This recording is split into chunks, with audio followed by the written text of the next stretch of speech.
안녕하세요. 오늘은 반도체 장비 분야의 뭐랄까 절대 강자죠. ASM의 소식으로 좀 깊게 파고 들어가 보겠습니다. 최근에 2분기 실적 발표가 있었는데 결과 자체는 상당히 좋았어요.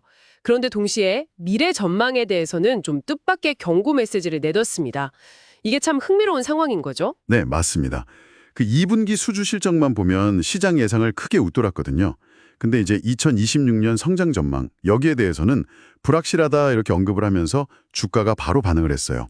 오늘 저희가 살펴볼 자료, ASML, 2026년 성장 경고와 투자 지침, 이 내용들을 보면서요. 이 상황이 대체 뭘 의미하는지, 또 왜 주목해야 하는지 좀 깊이 이야기 나눠보겠습니다. 좋습니다. 그럼 일단 긍정적인 부분부터 좀 짚어볼까요?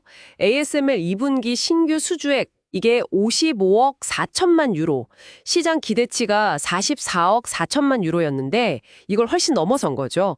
특히 그 AI 반도체 관련 수요가 아주 큰 역할을 했다면서요? 네, 맞아요.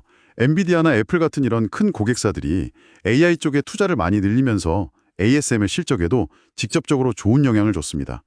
ASML의 그 독보적인 기술력 있잖아요. EUV, 극자외선 노광 장비. 이게 핵심인데요.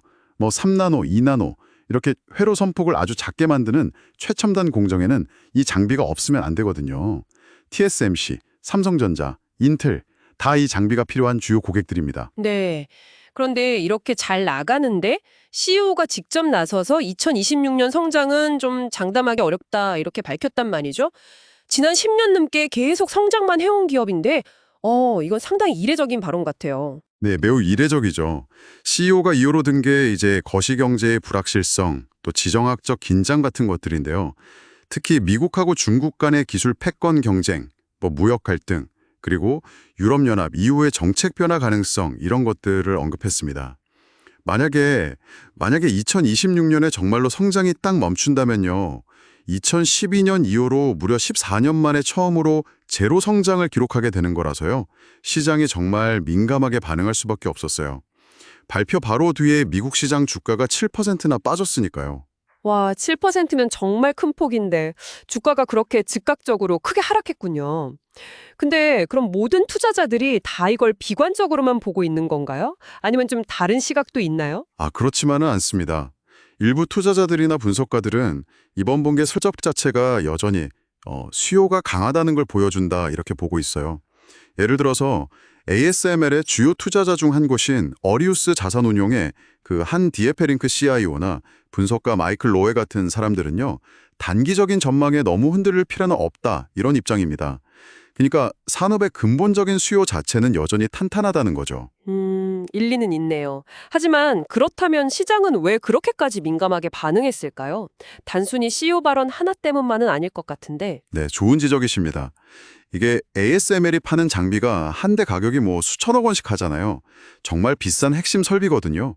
그러니까 고객사 입장에서는 굉장히 큰 규모의 투자가 필요한데 이런 투자는 당연히 글로벌 거시경제 상황이나 앞으로 산업이 어떨지 이런 전망에 아주 민감할 수밖에 없습니다. 특히 그 중국으로 첨단 장비 수출 제한하는 거나 또 미국이 추가로 규제할 수도 있다는 이런 지정학적 변수들 이런 것들이 ASML 실적에는 직접 타격을 줄 수 있는 아주 큰 불확실성 요인인 거죠. 그렇군요. 그러니까 기술력 자체는 뭐 세계 최고 수준인데 외부 환경 요인에는 크게 좌우될 수밖에 없는 그런 구조라는 거네요. 그럼 이 복잡한 상황을 지켜보는 당신의 입장에선 어떤 점을 가장 중요하게 봐야 할까요? 네, ASML이 기술적으로는 뭐 경쟁자가 거의 없다고 할 정도로 독보적이잖아요. 근데 바로 그 점 때문에 거시경제나 지정학적 변화 같은 외부 충격에는 오히려 더 취약할 수 있다. 이런 구조적 특징을 이해하는 게 중요합니다. 현재 ASML의 주가가 상당히 높은 편인데 이게 단순히 과거 실적 때문이라기보다는 미래 성장에 대한 아주 높은 기대치가 이미 반영된 결과일 수 있거든요. 그러니까 외부 변수에 더 민감하게 반응하는 경향이 나타나는 거죠. 아, 결국 단기적인 실적 발표 숫자, 그 너머를 봐야 한다는 말씀이시네요. 그러니까 기술 수요의 중장기적인 추세는 계속 괜찮을 건지, 또 TSMC나 삼성전자, 인텔 같은 핵심 고객사들의 앞으로 투자 계획은 견고한 건지, 그리고 국제 무역 환경이나 규제 변화 같은 큰 그림들, 이런 걸 다 같이 봐야겠군요. 정확합니다. 이번에 CEO가 성장 둔화를 경고했는데 이게 그냥 일시적인 우려 표명인지 아니면 반도체 산업 전체의 어떤 구조적 변화를 암시하는 신호탄인지 이걸 좀 신중하게 판단해야 합니다. AI 혁신을 중심으로 한 고성능 반도체 수요는 분명히 강력하지만 만약에 2026년에 정말 성장 둔화가 현실이 된다면 지금의 높은 기대감이 반영된 주가는 좀 조정을 피하기 어려울 수도 있습니다. 오늘 ASML 사례를 보니까 반도체 시장이 정말 역동적이면서도 복잡하다는 걸 다시 한번 느끼네요. 압도적인 기술력이나 시장 지배력, 이것만으로는 다 설명이 안 되는 그런 거시경제나 지정학적 리스크라는 또 다른 축이 분명히 존재하는 것 같습니다. 네, 그렇죠. 어떻게 보면 이게 기술 기업 투자의 본질을 딱 보여주는 사례 같아요. 끊임없는 기술 혁신과 또 빠르게 변하는 외부 환경 사이에서 기업들이 그 균형점을 어떻게 찾아 나가는지 이걸 잘 보여주죠. 그리고 그 균형점을 예측하는 게 이제 투자자들에게는 핵심 과제가 될 거고요. 네, 오늘 저희가 함께 짚어본 내용들을 바탕으로 앞으로 ASML 그리고 글로벌 반도체 산업의 흐름을 계속 관심 있게 지켜보시면 좋을 것 같습니다. 마지막으로 한번 생각해 보실 질문을 던져볼까 하는데요.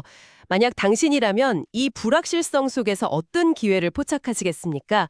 아니면 어떤 위험을 관리해야 한다고 보시나요? 다우 분석에서 더 흥미로운 내용으로 찾아뵙겠습니다.